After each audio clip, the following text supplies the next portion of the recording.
I'm Brian from the Liquor Board. Before I turn it over to the board and we begin tonight's stuff, I just want to cover two quick housekeeping things.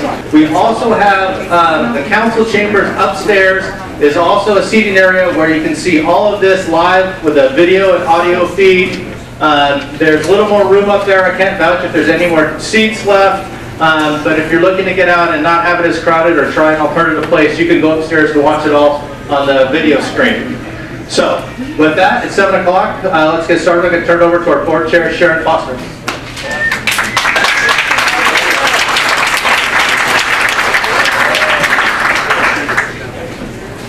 Well, good evening, everybody. This is exciting. I'm going to start with the first word that I used Tuesday night in Olympia, and that is wow.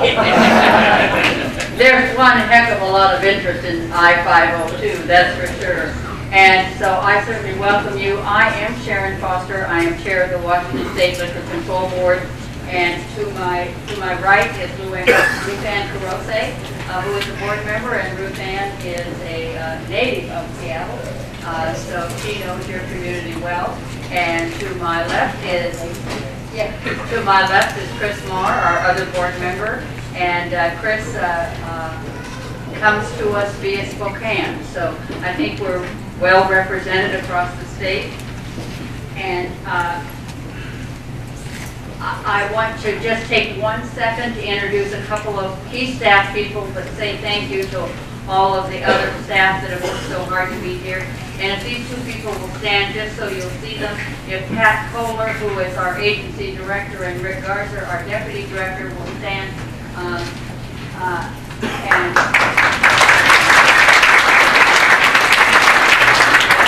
And we have a lot of other staff here too that have just been great.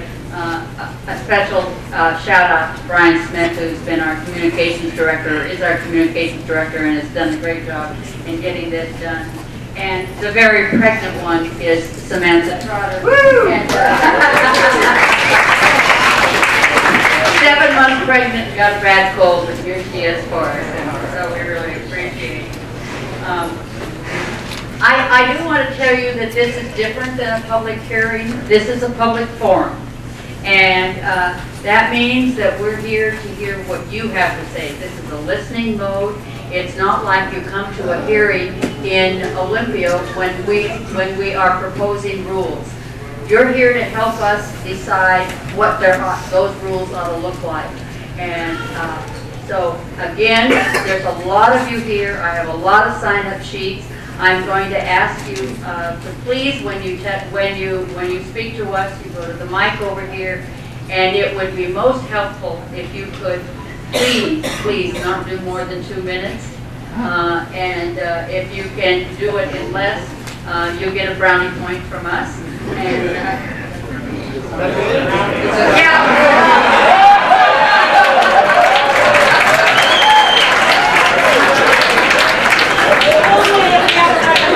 you know, I did not say brownie. I said a brownie point.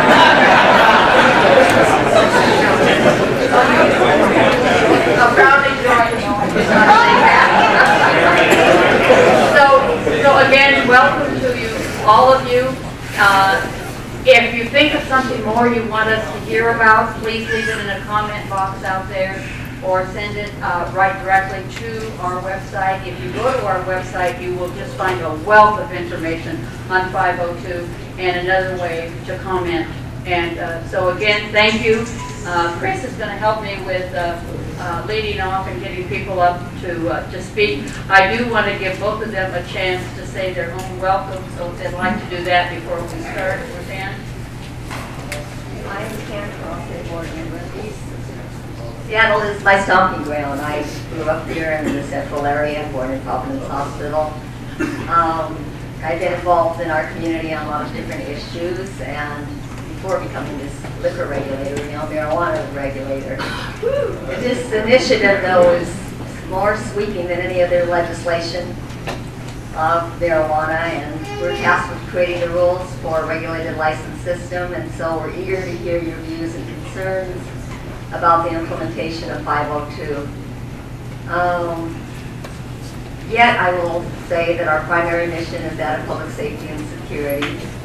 your meaningful participation will enlighten our public decision making, and we thank you for being here. I don't need to say any more. We need to hear from the rest of you. Thanks. Hi, I'm Chris Morris. Nice to see so many of you here, including some that we saw in Olympia a couple days ago. I just want to say, most recently I was a state senator, and having been involved in public process, in many cases it's met with kind of abject disinterest. So it's really nice to see people interested in becoming part of the process. Just to reiterate what Sharon said, this is kind of unusual. Normally our rulemaking process is relatively rigid, and it's designed to show you what we came up with and then give you a chance to comment on it. This is very different. This says, look, we admit we don't know what we don't know, so we'd like some input. And as you know, if you read the paper, you know we are engaging some expert consultants on this, but I think there's a lot of expertise in this room that needs to be heard. So, I want to thank you. Certainly when I was watching Cream in the Fillmore years ago, I never dreamed I'd end up being here at this center. So again, thank you. Thanks. And you're going to see up on the screen an agenda for tonight, so we'll just have that up for a minute.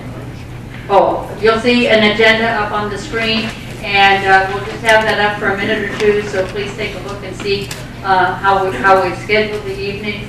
And then the next one is the law and rules. And this is where you will have the most impact on how we promulgate the rules. So take a look at that. There is a difference between law and rules. Laws are passed by the legislature and signed by the governor. An initiative or a referendum is by a vote of the people. And those become laws. The others, when we look at rules, those are rules that we will promulgate around marijuana, just like we have done liquor and other agencies do around, state agencies do around what's necessary for their role. And again, then if we can stay connected, if you'll take a look at that, that's the best way to stay connected to us. We have over 3,000 people on our listserv that have signed up through our website. I strongly urge you to do that, and then you will know we put out whatever we do at any given time, and you can access that. So please do that. And now I'd like Pat Kohler to come forward. She's going to go through a couple more slides to tell you about what our agency role and responsibilities are, and then we'll get right to the testimony. Again, thank you so much. Good evening, board members and members of the audience. I echo Sharon's comments. Wow, it's really exciting to be here. Very exciting challenge ahead for the Liquor Control Board. I'm going to share with you a few slides about our roles and responsibilities. First, we have the responsibility of creating a three-tier system for marijuana. And I think one of the advantages of having it come under the Liquor Control Board is we have experience creating a three-tier system for liquor. And the other thing that I think that we have as experience under our belt is that we just implemented privatization of liquor in less than 6 months, and that was $1 billion business. So I think we have some experience under our belts in running a three-tier system for liquor and in implementing a major initiative. We really have 3 basic roles in our responsibilities as Liquor Board, and I'll touch on some of the other roles of other agencies. But the 3 basic roles are we're responsible to create licenses at all 3 levels: the producer, the processor, and the retailer. We're also responsible to enforce the laws and rules that we create, and that pertains to the licensees. There's going to be local law enforcement and the state control that have enforcement responsibilities, but ours pertain to the licensees that we regulate. And then finally, collecting and distributing taxes is the 3rd responsibility the board has in implementing this initiative.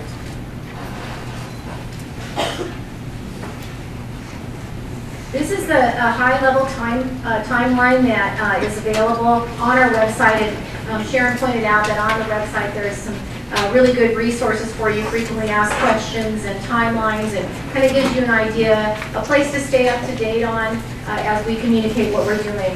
But the major milestones are December 6th is the date that it became legal to possess either 1 ounce of marijuana or 16 ounces of infused marijuana in the solid form and 72 ounces in the liquid form. And of course, you have to be 21 years of age. January 17th, last week, we issued a request for proposal. And I think what you're going to see in this process is the board is going to be very transparent and open to feedback as they go through the rulemaking process. But we know, even though we have experience in creating a 3-tier system for liquor, we know marijuana is different, and we know we need expertise in the product area. So we have a request for proposal out there, and I'll share with you more of the details there. In January and February, we're holding public forums all throughout the state. There are 6 that have been committed to across the state. If we need to do more, we will. In mid-April, that's when the draft rules for the producer licenses we filed. So that'll be your first chance to see, here's the proposed draft rules, and in that process, there's another public hearing. That's really the formal public hearing process for the rulemaking. And then in mid-June is the draft proposed rules for the processor and retailer, and you'll have, again, a public hearing to comment on the rules associated with those 2 licenses as well.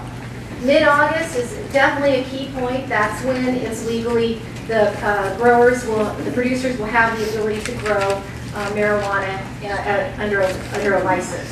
So that's the effective date of that. And then finally, December 1 is the date that we're shooting for. Of course, the initiative says we have to have all the rulemaking done by December 1 of 2013.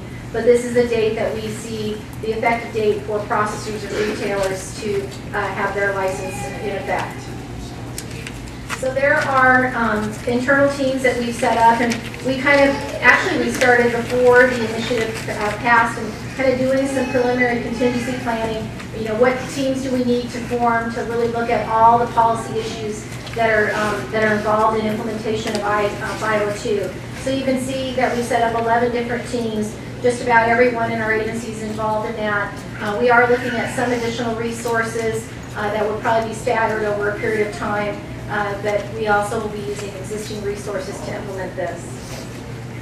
This is some of the other agencies that are involved in the implementation of I-502. Of course, the Office of Financial Management and the Governor's Office is 2 stakeholders that we're actively working with in implementation of this, as well as the Attorney General's Office for legal advice.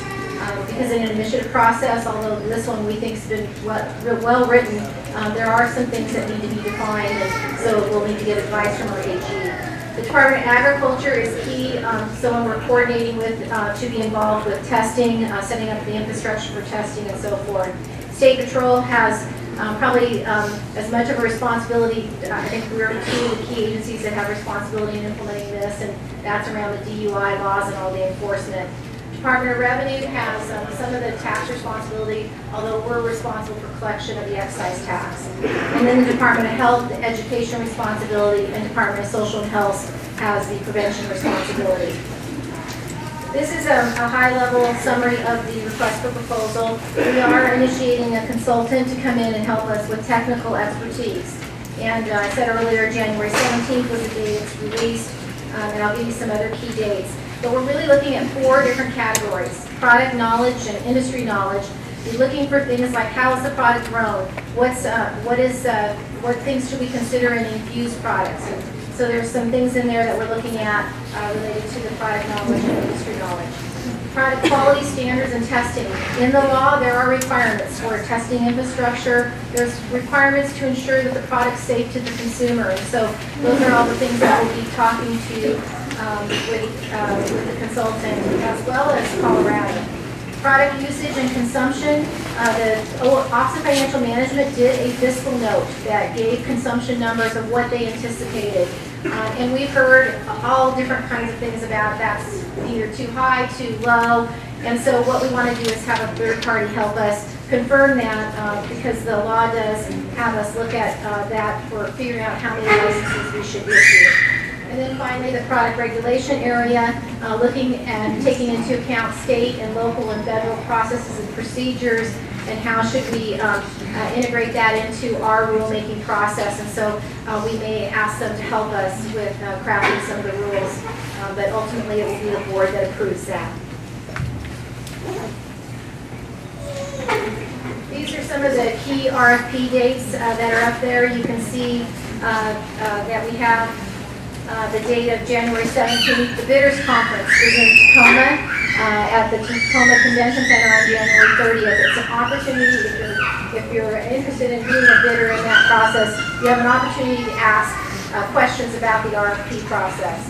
And then through March, to the middle of March, we'll actually evaluate the bids and come to an apparent successful bidder on March 5th. We do have to allow for a protest period, so the ultimate award date would be March 20th. Public outreach. Sharon did share some of the things that are available on the website, and there is a site for the website, www.liq.wa.gov. Great information out there and a resource for you. We do have a listserv. We have over 3,000 people that are signed up on that listserv. It's a way to stay up to date on information as well. Public forums, an opportunity for the public to comment even before we go out with rulemaking. Webinars.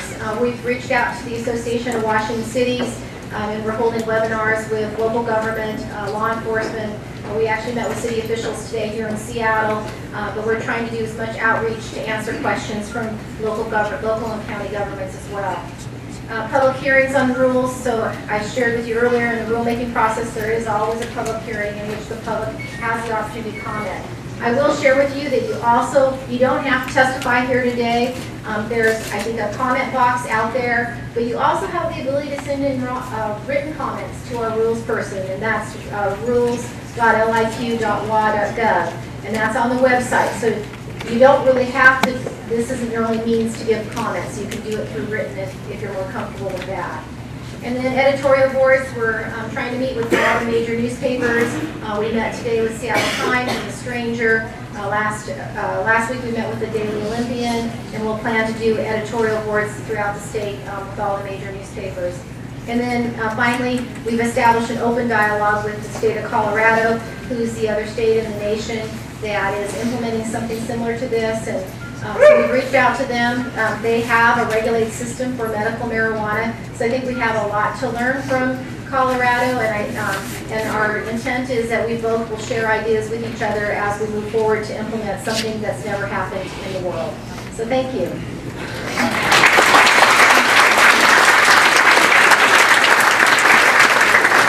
Thanks, Pat. And Chris is going to start just reading 3 names at a time. And so as your name gets called, if you will just line up over to the mic there, and then we'll try to get through this as quickly as possible. Thank you. So as the chair indicated, she doesn't want to be accused of butchering these names, so I've been asked to do that. So here's the microphone we want to use. If I could ask Richard Dent, John Escola, and Kevin Oliver to come up with the mic, and we're going to start with whatever order you arrive there. A couple things. As Sharon indicated, we're going to call people up 3 at a time. When the last person comes up, I might stop you for a second and call the next 3 up. That'll move it along. We are going in the order in which you signed in. People pointed out a couple days ago we were maybe not taking the first people signed in. We still have sign-up lists going on outside. And also, if you have something written to hand in, you can hand it in to Samantha over here, and that'll get to our rules person and also with the board. So with that, and by the way, I'm going to call your name once, and then we will return at the end of the evening and call the other name. So you have a friend that walked in, and if they tell you your name, we're going to call it, you get in line, but we'd like to move this along. And we are recording all of this. It'll be on our website within a day or 2. So just so you know that you're being recorded.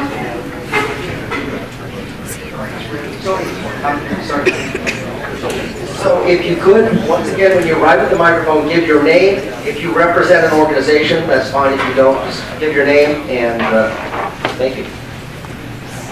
Well, first, I'm Richard Dent, and I'd like to thank the Liquor Control Board for opening up these forums.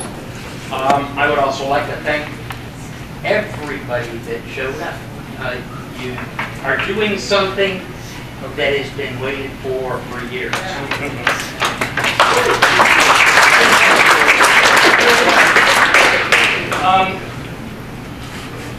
I've gone over a lot of different things to say, and 2 minutes says. I just want the Liquor Control Board to know and understand that I come from a line of farmers. This is no different than wheat, apples, or any other agricultural product. Don't forget the little guys. Mom and Pop.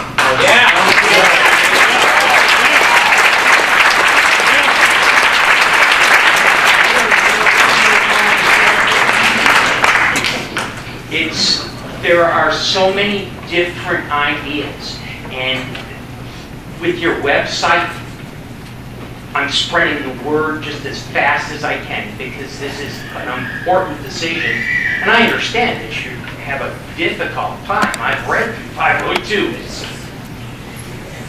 But again, I wanted to speak up for the little people and the small operations that will end up being a lot of revenue for this state. Yeah.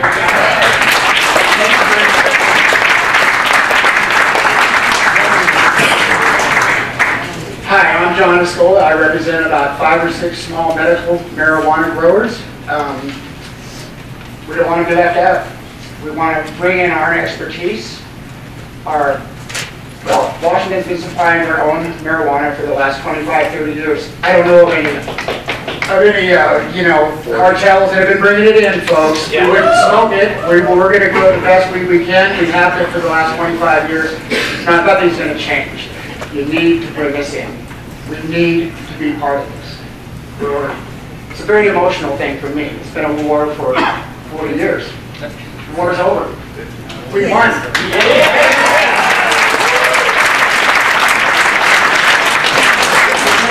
Don't punish us. Take our money. We want to get it. So I'm assuming this is Kevin. As Kevin comes up at the mic, and we have Gary Phillips, Morocco Kiyashna, and Morgan Langby. I'll speak for him, so you can go to the next one. Okay, how about April Garris? After that. Good evening to the Liquor Control Board, and hello to all of you. My name is Kevin Oliver.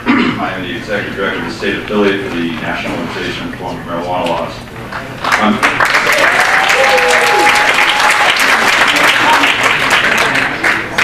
Wow. On behalf of our national office, our state office, and our county affiliates, as well as our cannabis consumers, I want to emphasize consumers, in Seattle and across the state, the nation, and indeed the globe, thank you for enthusiastically embracing this unique opportunity presented to you by the passage of 502.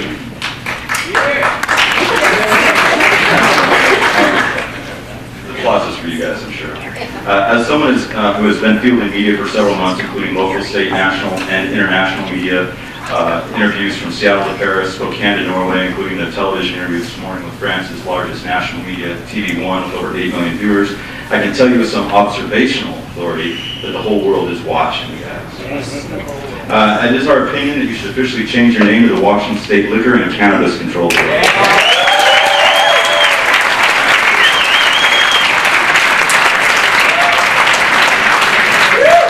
There's a bill being introduced in the legislature. Just that. As an advocate of average cannabis consumers, of course, we want to make sure that there's and encourage a free market supply and demand that will facilitate a proliferation of genetics.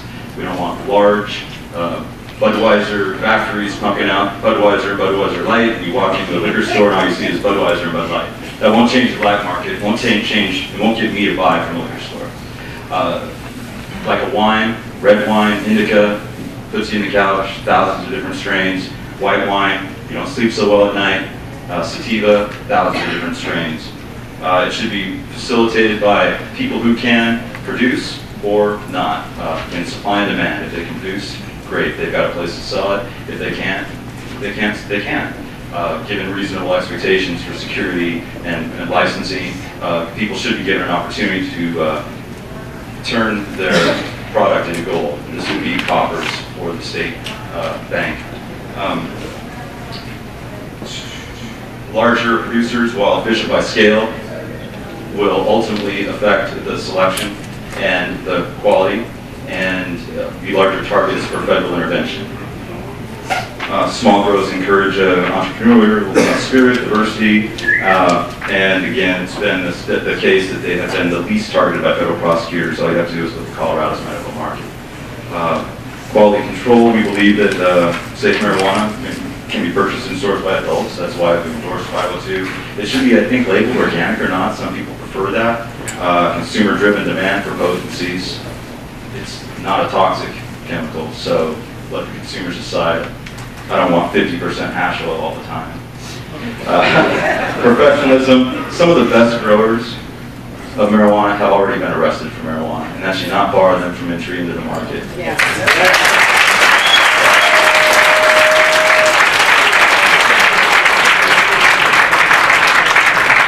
I think my 2 minutes is done, and again, thank you very much. Thank you.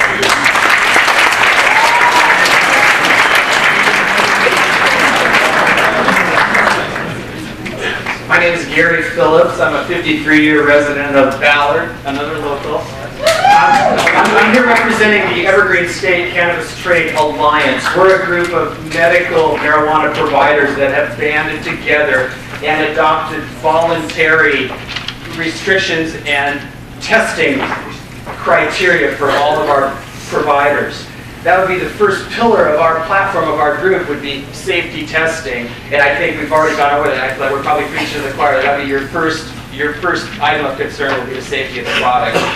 One of the other pillars of our proposal is the small producer as well. And as we all know, this industry has been built on small producers, small entrepreneurs, and it's become no secret to the board that there's a wellspring of ambition and talent and experience out there. And I will second the move. And I'll second the move that we need to tap into that wellspring of experience and talent, just like the previous speakers have spoken. You know, you hear a lot about, let me give a little kudos to the board here. You hear a lot about government. Big government's the problem. Bureaucrats, they're the problem, especially depending on what side of the aisle you're listening to.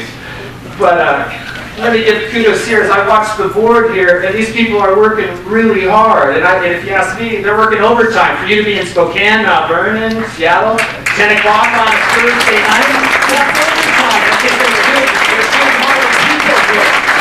And it's pretty obvious that you want to make all of us Washingtonians proud. As he said, the whole world's watching, and we want to be proud to be from the unintended Evergreen State. Thank you very much.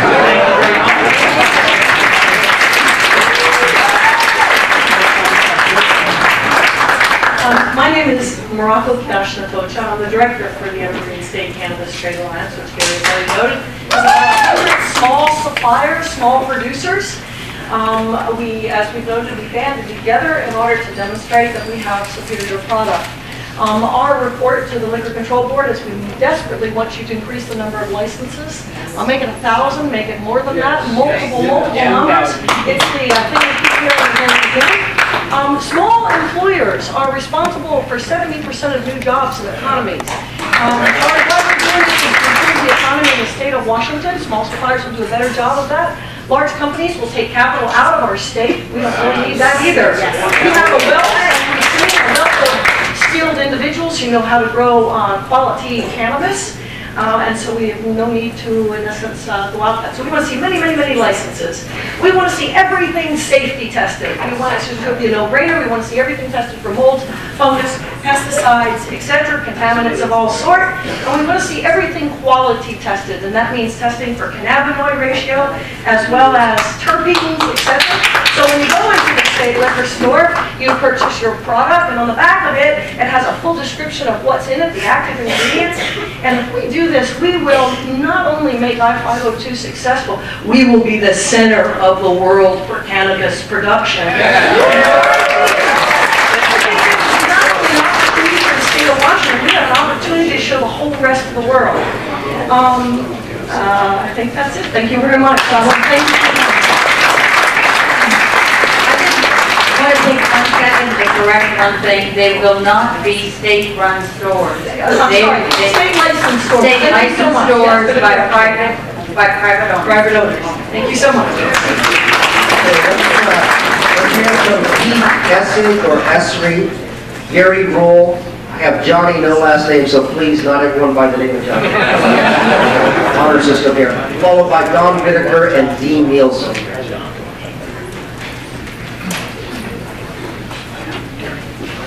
Whoever gets to the mic first. You win. Good evening, folks, and You want to speak in the mic? If you guys could just let the speaker know when you're not hearing them. my name's Gary Ruley. I'm 73 years old, and for the better part of 50 years, I've been involved in the marijuana business in one way or another. I hope that some of the information I have may be helpful to this board. You have a great job ahead of you, which are going to affect tens of thousands of people and millions of dollars in revenue. So it'd be important to get this as right as we can. I lived on a boat over 16 years, a former Coast Guard boat that had a 10-ton cargo hold and a 4,000-mile range. So living in the Florida Keys, I made several trips to Colombia, brought back tons of Seminole gold, and things that nature. So I speak what I'm saying.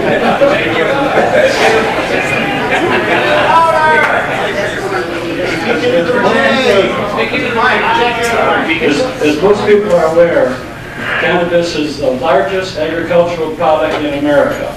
There's more cannabis grown than apples, peaches, oranges, corn, anything else. Billions of dollars every year is generated through cannabis, yet it's an illegal crop. Over 1 million people every year are arrested for this. But the laws are changing, people are voting, and we're coming out. Look at the crowd here. We have a chance. I hear a lot of talk about restrictions on shops, on how many stores can be built. I think there should be little to no restriction at all. There are thousands of people that are in this business. America was built on the small businessman, the entrepreneur, the man who worked hard as well, like Jobs did to make Apple computers.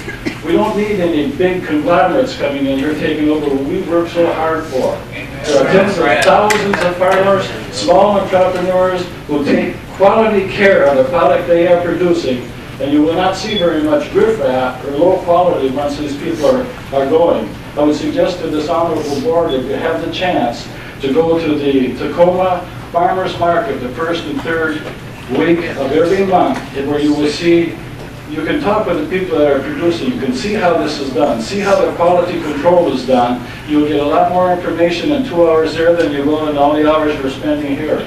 Our friend and CEO of WorldPerk here can make a personal arrangement for you all to get a private tour of that if you'd be interested. Thank you. Thank you very much.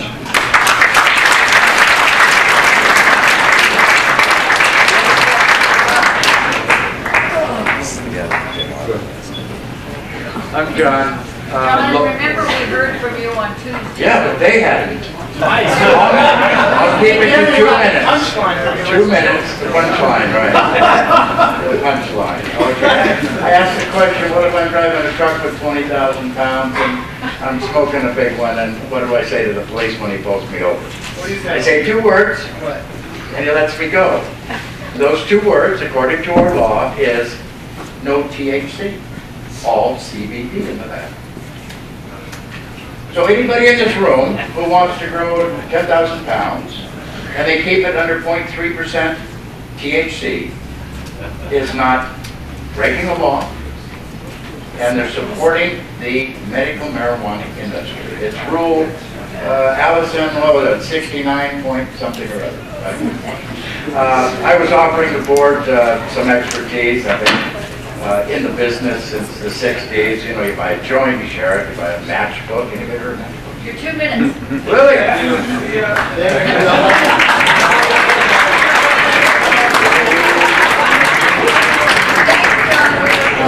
I'll end this with, I was going to offer them my credit because I was the largest importer of acid.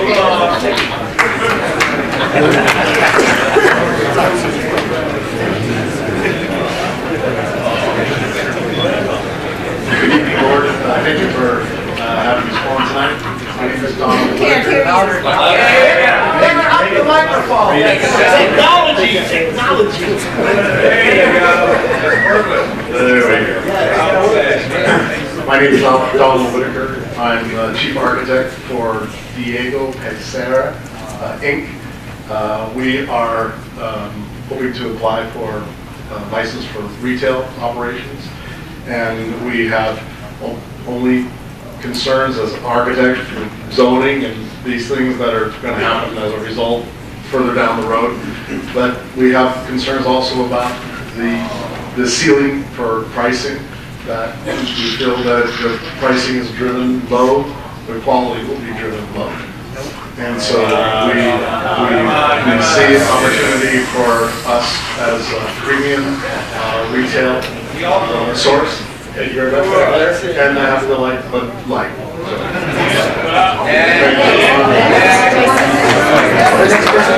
I'd like to remind you that there are some decisions being made around legalization, for instance, around zoning. And the city of Seattle, as an example, is really taking a look at this. So you would also want to be, hopefully, a participant as local government makes some decisions around this. Just want to tell you that's not in our area. There are other areas of government. They're making some decisions that will affect legalization. So, thank you. Let the speaker speak. Thank you, members of the Liquor Control Board. My name is Dean Nielsen. I'm here representing a marijuana processor. And like many in the room, I'm here advocating the point of view of to keep the bar of entry low. There are many small businesses that are interested in entering this market, and who haven't already yet. And you know, considering the requirements for commercial kitchens, for example, leased commercial kitchens would be one way that the board could allow a small processor to get involved in the business. A dedicated standalone facility can cost between $600,000 and $800,000 or more, depending on the requirements that the board puts on to those kitchens.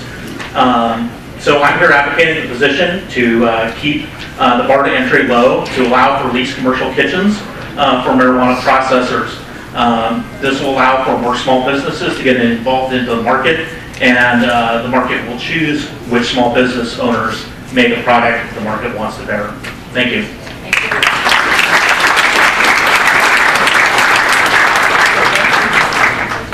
Excuse me, let's call up Malcolm Mack, John Bird, Philip Dowdy, and Ezra Eichmeyer.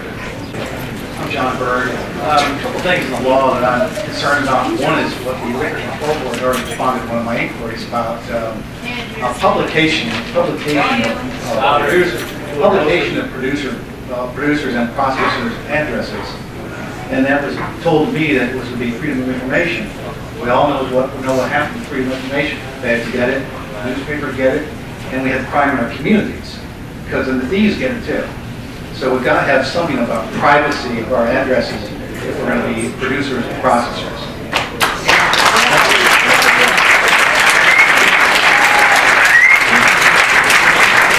The second issue I have is the outright city councils in small towns. I live in a small town in state.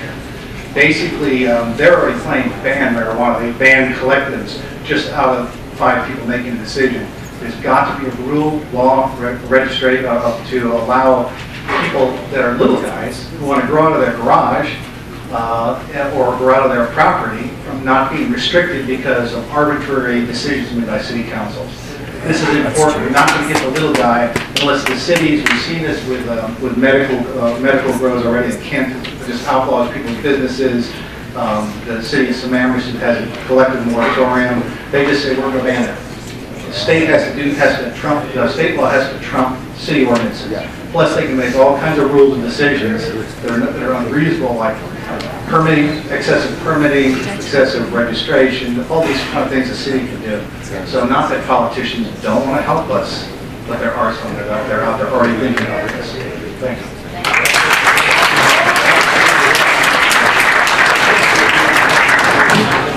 I think this will work better. My name is Ezra Eichmeyer. I'm the lead lobbyist for the Washington Cannabis Association. Been in Olympia for years lobbying on behalf of the medical marijuana industry and now on behalf of everybody. We'd just like to say that we've really been analyzing this, and it seems like a 3-tiered system may not be the best system. It may have been a little bit of a folly to try to mimic the liquor industry too far. And because the black market doesn't have a 3-tier system. A grower can also be a retailer. And so one of the things we're supposed to do with this initiative is to outcompete the black market, which we can only do through price, because the black market system is there, it's functional, it's very efficient, and unless we can get the price well below the black market, we're not going to be getting all those tax revenues we were hoping for the state, because a lot of it will remain underground. Just a quick little legislative history on this. In years past, we've had only a few veteran lobbyists working these issues on the medical side. There are now 8 and counting veteran lobbyists hired to work this issue in Olympia, and I get the feeling there are more coming. We're exploring the possibility, frankly, of getting a 2/3 vote from the legislature, and can't tell you where they are right now. We're meeting with legislators to find out. But basically, we believe that it's going to take a change in the statutes to really make the business model work. And we just want to let the Liquor Control Board know that a lot of us are here. We want to help this process. We want to make sure it succeeds for everybody. And we feel pretty awesome if we got a 2/3 vote to change the initiative, just enough to make sure the business model can work to keep the prices low, to outcompete the black market. Thank you.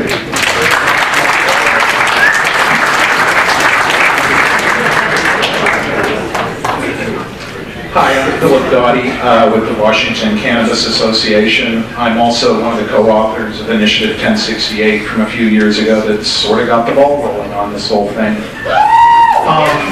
We're here because we want 502 to work.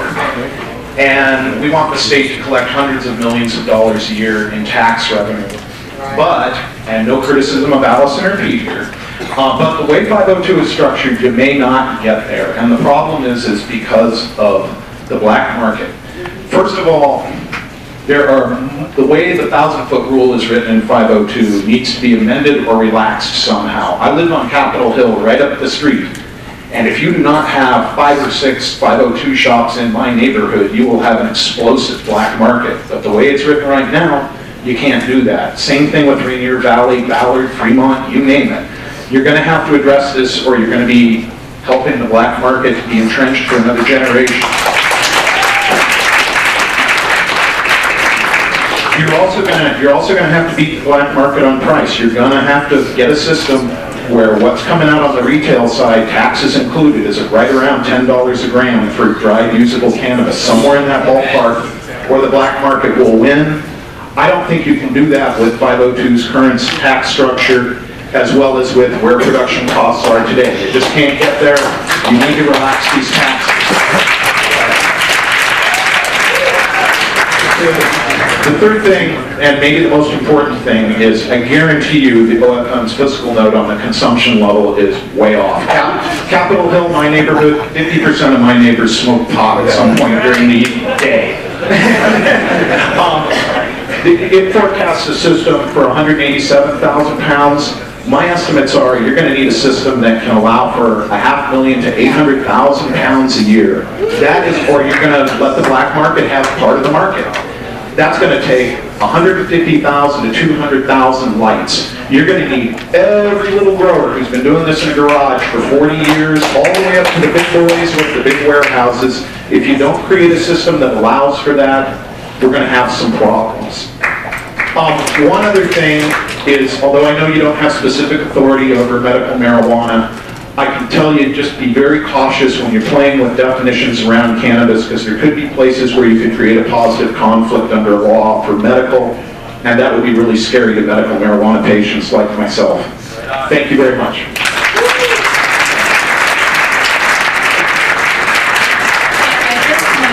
It's important for me to remind everyone that this was an initiative by the people.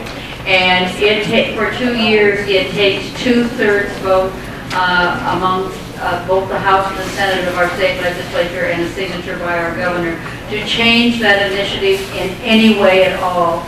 So if people think that they've got 2/3 vote in the legislature, I'll be surprised. On anything.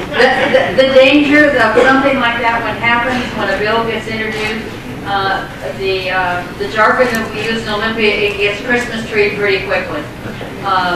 So we are moving forward as the governor is urging us to do and following exactly what the initiative tells us to do. Just a note of caution that we don't have a lot of wiggle room in a lot of areas. So let's call up Sam Dodge, Michael Johnson, Aaron Schnabel, and Nick Overstock.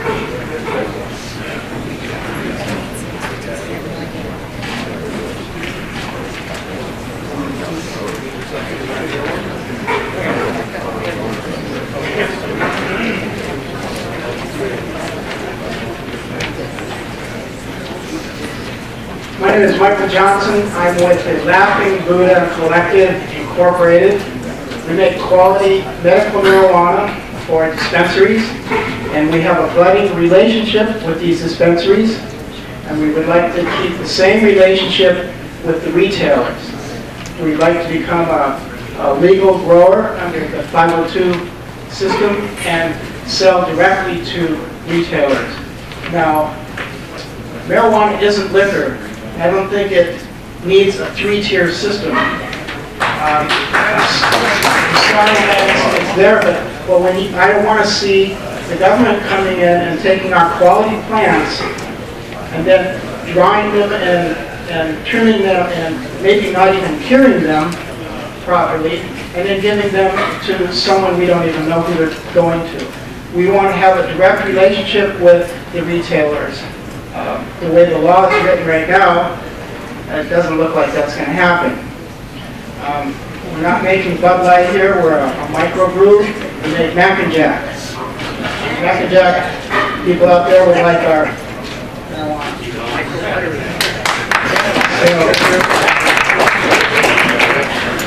So in the name of public safety, please let the growers process their own grow. At least do that.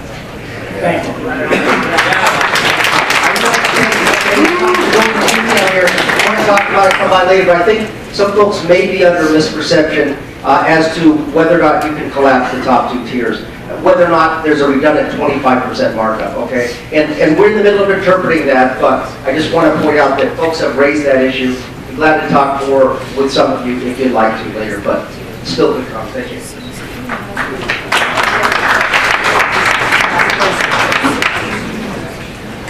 How's everybody doing tonight?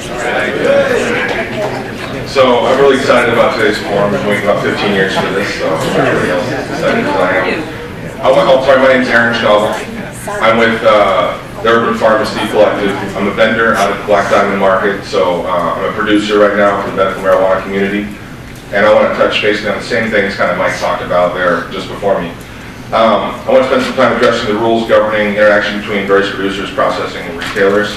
Apparently there is the option for the top two tiers you said to collapse. You mean producers and processors as well. So that's an important thing because processors can control the quality of the cannabis that the producer makes. A bad processor can ruin good quality cannabis, and vice versa. A good processor can make bad cannabis look great. I also want to address the fact that it's important for retailers and producers to make relationships and to have the freedom to make relationships in order to secure quality cannabis.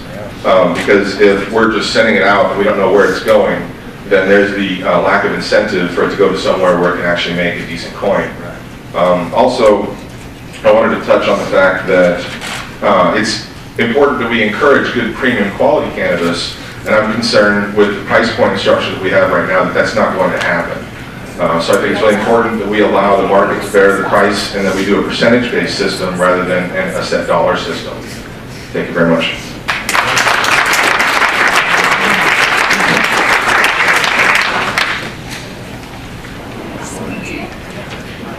I'm Nick Overstock. I live here in Seattle. Echoing everybody else that I'm not going to sit here and bore everybody to death, but the small person needs to be looked after. I haven't heard any mentions on plant counts and that kind of a thing. I'm a medical marijuana producer legally.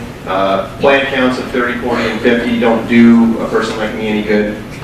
When you start getting into a more livable wage, 100 to 200 plants for a small grower, I'm assuming that we're in the ballpark of what everybody is thinking. If you start going higher, obviously the commercial element starts coming in and quality goes down. So my suggestion is to look at a per licensed plant count of at least 100 plants up to 200. Thank you very much.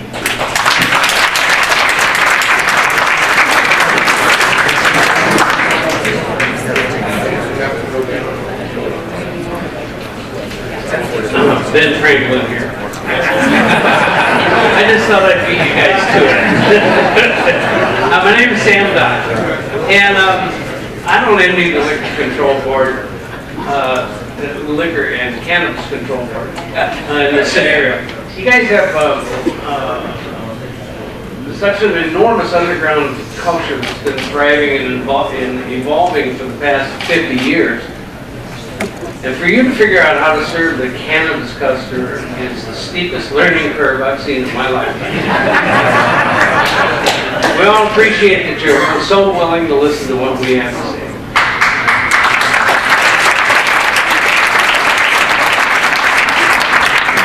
So I keep hearing Budweiser picked on here. Made me laugh because I work about Budweiser. Weed is nothing like beer.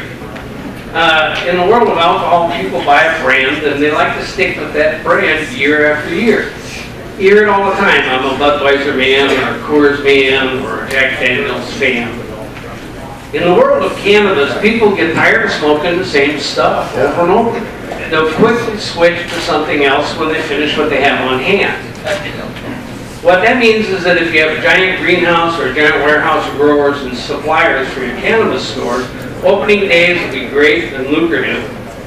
The second month sales will drop, and the third month suppliers are going to find that their strain isn't popular anymore. Just like micro brewers, you're going to need a supply of micro growers.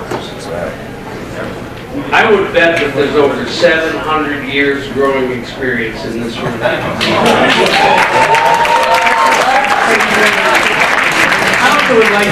also would like to thank all of you for your respect as old-time growers. It shows we appreciate it. Section 15 of 502 limits how much a retailer can sell to a single buyer. Cannabis can be processed into many forms. The law limits sales to 1 ounce of usable cannabis to a single buyer. I don't know who'd buy unusable cannabis. 16 ounces of cannabis infused product in a solid form and 72 ounces of cannabis infused product in a liquid form. Clearly we have a definition issue. 1 ounce of olive oil infused with 71 ounces of hash oil seems to fit this definition. Thousands of dollars.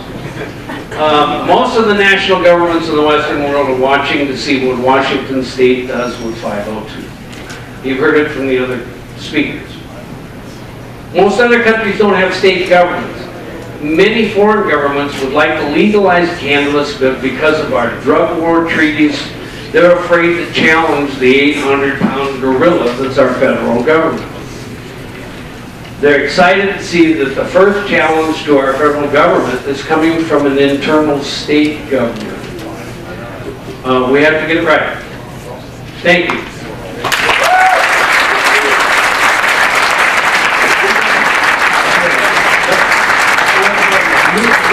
Ensley, Chanel Horner, Gizmo Garth Carroll, and Ben Schroeder.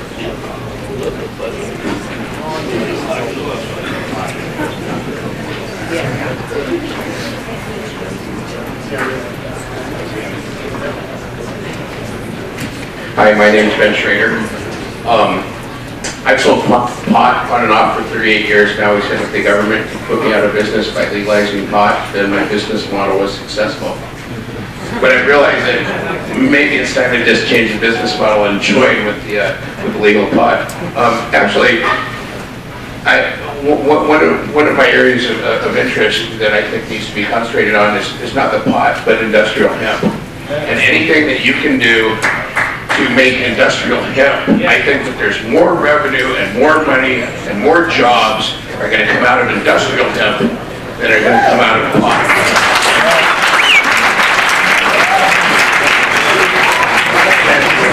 An acre of hemp yields 10 times the fiber as an acre of trees. Hydrogenous birds take 40 years to come to growth. After you plant them, you got no jobs for 40 years, and then you got some short jobs, you cut them down. But if you have hemp, you have people employed every year. and we have farmers in Eastern Washington. But you know, one of my concerns is that there's large timber concerns, that if there's somehow they can be assured that that the feds aren't going to jump on them, let's start growing hemp. That's a big concern. As far as the stores go and the pot, the only way that the stores are going to be successful is if we seriously regulate the completely unregulated medical marijuana industry, which right now is, yeah, boo-boo, but 95% of all medical patients with authorizations don't actually qualify under the law. They go to, Okay, let's let him talk. Please, let's get the polite all for this. Well, yeah, well, you know, I think that people who are truly patients should always have access, but the reality is, and we all know it, is most of them aren't. And those are our customers. The customers from the stores are the people that are currently, like 18-year-old kids with skateboards, cruise in, they pay $100 for an authorization card, they go down to the dispensary. I mean, that's the way it works right now. Now, granted, you got to be 21, but the point is that perfectly healthy people, I'm done. Okay. Anyway, I hope that you can take over regulation of the medical people so that they'll stop abusing our system for medical patients.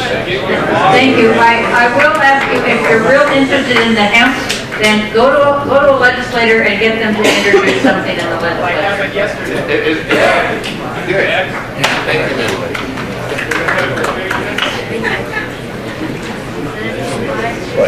My name is Leanne Lane. I'm Director of First Operations at Pacific Northwest Medical. After years as an activist, patient, and employee in the medical cannabis industry, I am overjoyed and humbled to be able to voice a heartfelt suggestion to you all.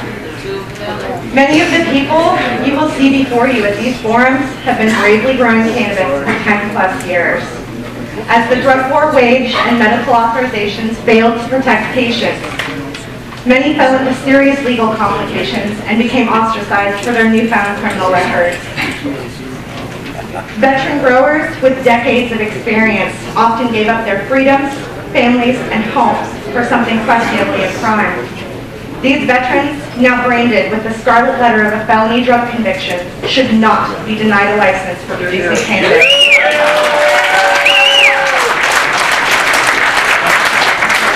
Please consider that some of the best in this transforming community have had to pay heavy prices to bring cannabis into the life of a new commercial infrastructure. It is simply not an option today, tomorrow, or ever to hold a cannabis-related conviction against a talented and capable workforce.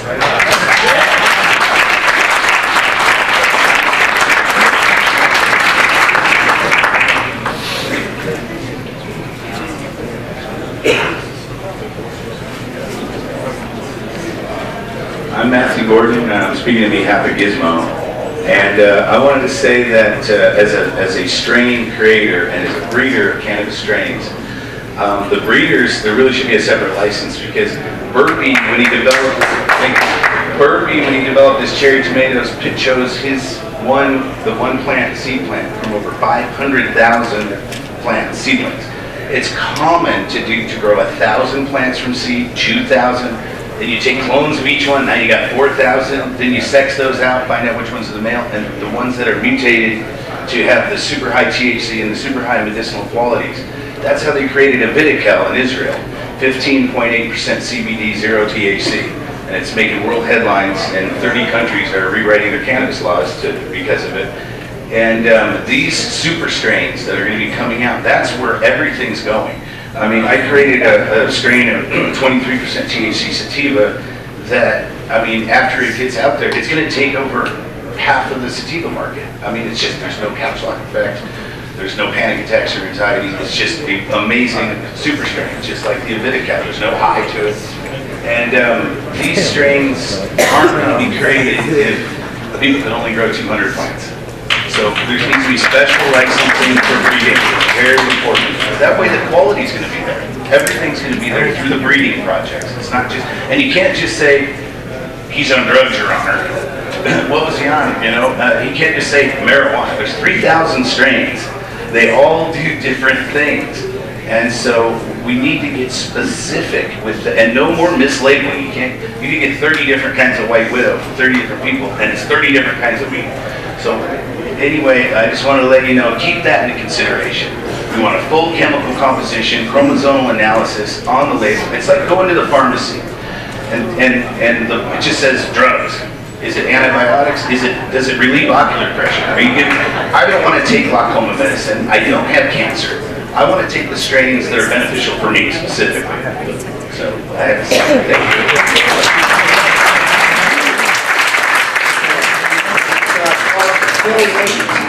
Phil Wade, Daryl Odoms, Brendan, Uncle Mickey Howley, and Chuck Hottie or Jotty. Forgot that right.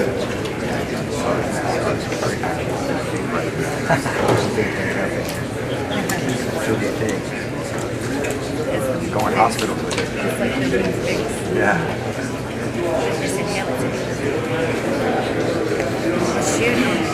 We're going to be known as speaking pretty good by that Vancouver, Spokane, the same guys. Good evening. My name is Phil Waite, and I am the lobbyist for the Northwest Producers and Processors Association, which, by way of introduction, is a large and ever-growing group of folks in the Northwest who have a great deal of experience in various aspects of producing and processing cannabis. We're going to be involved in this process every step of the way through myself and our members of the association. We're an advocacy group, but also unlike perhaps some other groups, we put together a large variety of discount programs for group purchases of products that producers and processors will need as they go on and establish their businesses. We will be coming to the board with a detailed blueprint of how we think the industry should look in this forthcoming regulatory process. And I will tell you that it will primarily follow the craft beer model that we're very familiar with, and I'm very familiar with, and specifically where there is no limit on producers and processors. So I'm sure I'll be seeing you many times. Thank you very much. Nice.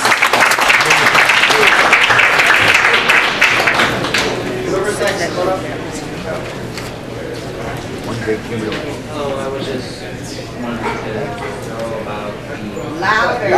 My name is Daryl Odoms, and I would like the idea of some sort of administrative kind of place you can go to just to know that what kind of effects that it's going to be giving you, especially if you're mixing it with prescription drugs or something like that. What are some of the weird side effects? And I think, yeah, with the mixing. So what drugs interact with it and what not to do with it? I'm trying to get clarification. Thank you.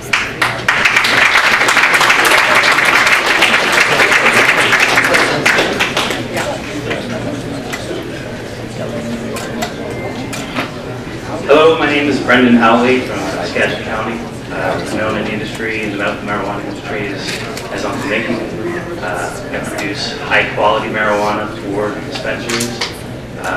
One of the things that I haven't heard yet, and I don't think this brief, because I did speak in Olympia, and I want to make sure everyone here has an opportunity to say what they want to say, is I haven't heard mentioned the love that's involved with this growing process.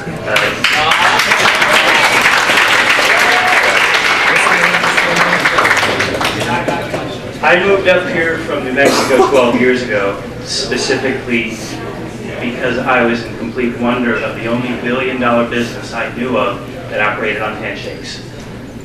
The people in this room don't use contracts. The people in this room that have made it this far have operated on trust and family, and it's multi-generations of these types of relationships. that has made medical marijuana first and now 502 possible. Please remember the love. This is not about money.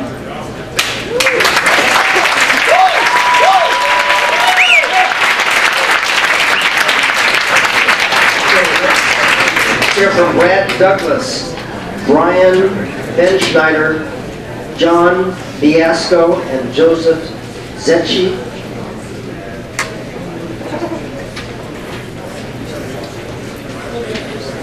Hello everyone. My name is Brad Douglas. I am here representing a group that has offered quality control and analytical services to the medicinal marijuana market in California now for about 3 years. And we've already heard a good deal about testing. I wanted to offer some specifics. We've seen over the past 3 years about 25% of marijuana samples we've tested have been contaminated with mold. We've also seen recently through some pesticide testing that a good percentage of pesticides, depending on the smoking method, will actually pass into the lungs.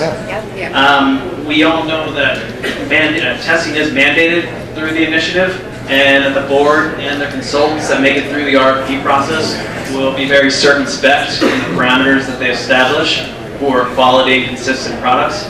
But we as producers, processors, consumers are going to have a lot to say in what kind of products, quality, and consistency we allow in the market based on our purchasing and processing decisions.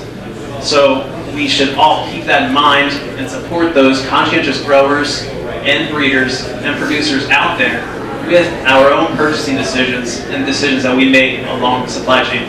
Thank you.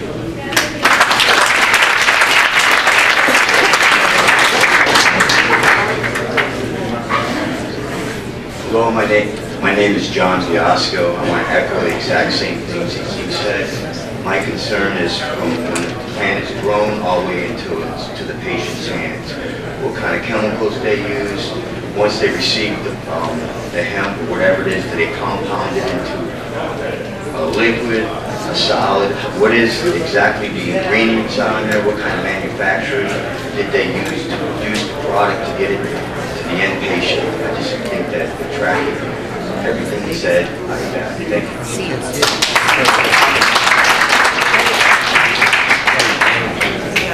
Hello, I'm Joseph Zetchi. I wanted to talk to you about the gray area between what is processing and what is growing. The growing consists of not only just growing the plant, but also trimming it, curing it, and drying it, not in that order. I don't think those should be considered processing, the trimming, the drying, and the curing.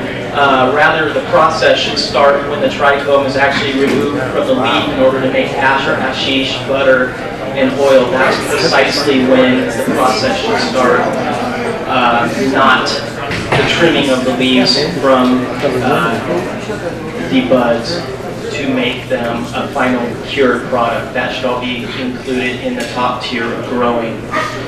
I also wanted to talk a little bit about recycling of the light bulbs. They're extremely poisonous, and it's something that we need to figure out on how we're getting rid of our used lights and stuff, and it's not sustainable.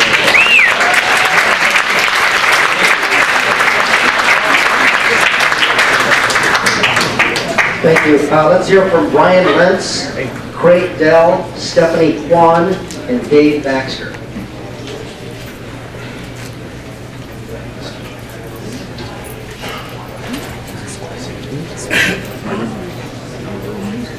Good evening.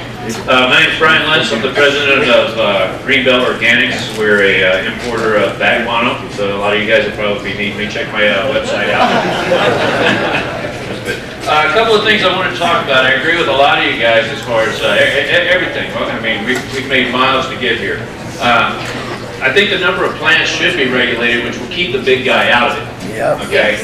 And when I say that, I mean 1,000 plants is the number I'm actually thinking. And I look at the sea of green, and if you're not familiar with the sea of green, it's the stages of the plants growing through.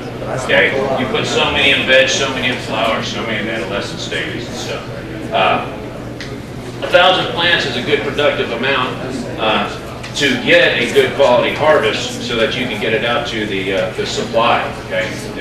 You got to have the demand, we got to have the supply, right? Okay. Dude, I don't speak in front of people a lot. Okay. A couple of things that I also want to talk about, and nobody's touched base on this yet, is why can't we smoke it in public?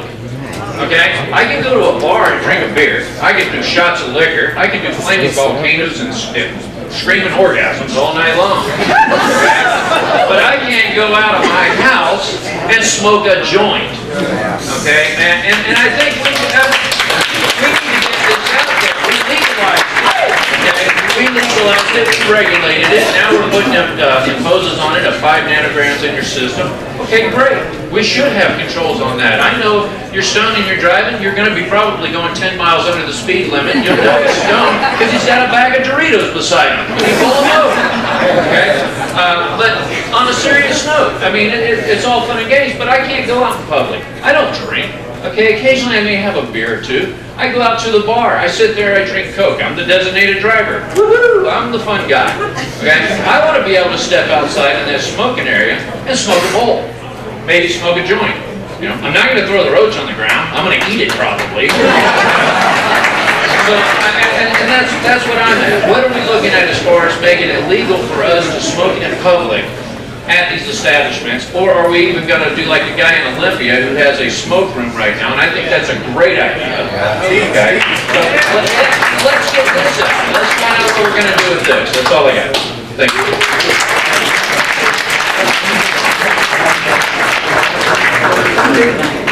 My name is Stephanie Kwan, and I'm a long-term Seattle attorney, but new to cannabis law, so I need clients.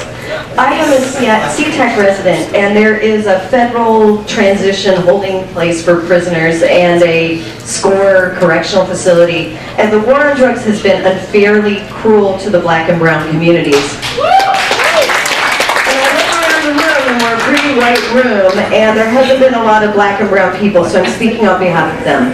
And I believe that minority communities sometimes are afraid of the white establishment culture, and they may not feel particularly invited to this new industry, although their communities have certainly been devastated by the war on drugs. And I ask that you consider an affirmative action plan or reaching out to minority communities to include them so that they might feel welcome in this new business opportunity. And also they are ones who have suffered unfairly with criminal penalties. And we talked about using some options for those people who have experience, and those communities do have a lot of experience in this industry. So remember the, you know, minority people.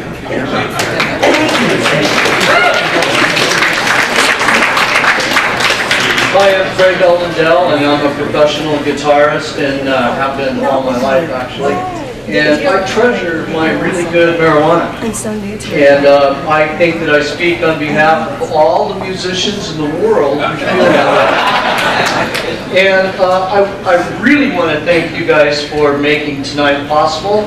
And I just want you all to know that you are my constituency. I've waited for this moment all my life. And that's why I wanted to come up. And I think that we should definitely figure out ways to do rear-end sales for the state. Like, for example, I'm also in favor of small growers that are strain producers and may have that one little seed or that one that is going to really just, you know, come alive. Okay, and I really think that, you know, for the sake of the strains, we need to keep all of the possibilities open for anybody to be able to grow, and it will weed out those who can do it and those who cannot, basically. One thing that I think we should do is now we should take advantage of our new status and become the leader in the world, like Amsterdam. We can now have the Washington Cup, if you will, okay? And this is a good way for, and every annual, we'll pick a time, 420 maybe, but we can have the Washington State Cup for cannabis growers, okay? And that will definitely provide us with some of the greatest strains in the world. Thank you. I tend to go on and on.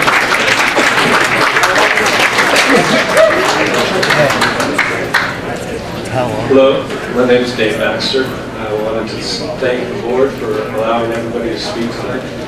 And I would like to address some of the producers' rules. I think that marijuana is only one of cannabis's many useful products.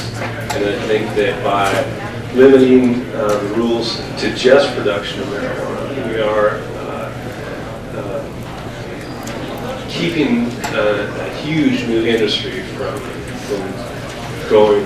We have an opportunity right now. The rest of the world is watching us, and by limiting cannabis just to marijuana production, we're also missing out on the fiber, the hemp seed for fuel and for food. So I would like the board to maybe reconsider the use the producer's rules to include other uses of cannabis besides marijuana and marijuana products. Thanks.